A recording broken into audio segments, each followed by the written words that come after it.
Today we'll be reading John 5.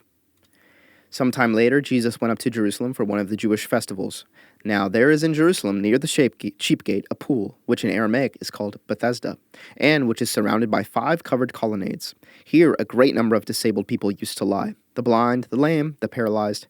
One who was there had been an invalid for 38 years. When Jesus saw him lying there and learned that he had been in this condition for a long time, he asked him, "Do you want to get well?"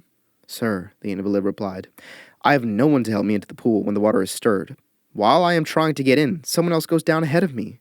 Then Jesus said to him, "Get up, pick up your mat, and walk."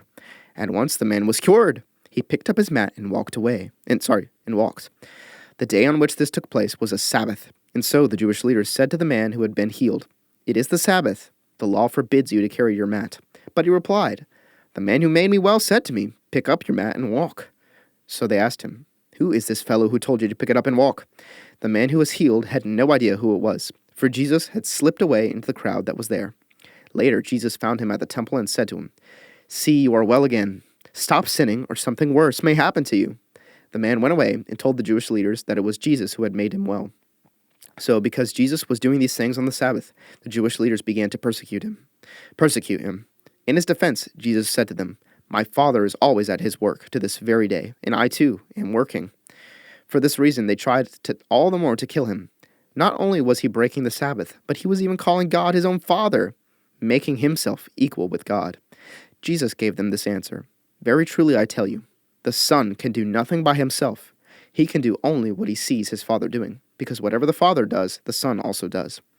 For the Father loves the Son and shows him all he does. Yes, and he will show him even greater works than these, so that you will be amazed. For just as the Father raises the dead and gives them life, even so the Son gives life to whom he is pleased to give it. Moreover, the Father judges no one, but has entrusted all judgment to the Son, so that all may honor the Son just as they honor the Father. Whoever does not honor the Son does not honor the Father who sent him. Very truly I tell you, whoever hears my word and believes him who sent me has eternal life, and will not be judged, but has crossed over from death to life. Very truly I tell you, a time is coming, and has now come, when the dead will hear the voice of the Son of God, and those who hear will live. For as the Father has life in himself, so he has granted the Son also to have life in himself. And he has given him authority to judge, because he is the Son of Man. Do not be amazed at this, for a time is coming when all who are in their graves will hear his voice and come out. Those who have done what is good will rise to live, and those who have done what is evil will rise to be condemned. By myself I can do nothing. I judge only as I hear, and my judgment is just, for I seek not to please myself, but him who sent me.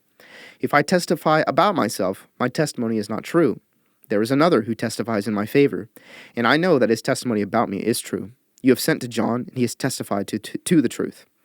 Not that I accept human testimony, but I mention it that you may be saved. John was a lamp that burned and gave light, and you chose for a time to enjoy his light. I have testimony weightier than that of John. For the works that the Father has given me to finish, the very works that I am doing, testify that the Father has sent me. And the Father who sent me has himself testified concerning me. You have never heard his voice, nor seen his form, nor does his word dwell in you, for you do not believe the one he sent. You study the Scriptures diligently because you think that in them you have eternal life. These are the very Scriptures that testify about me, yet you refuse to come to me to have life. I do not accept glory from human beings, but I know you.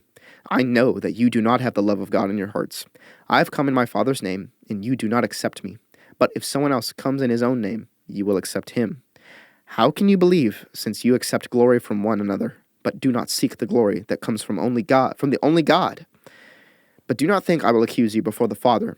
Your accuser is Moses, on whom your hopes are set. If you believed Moses, you would believe me, for he wrote about me. But since you do not believe what he wrote, how are you going to believe what I say?"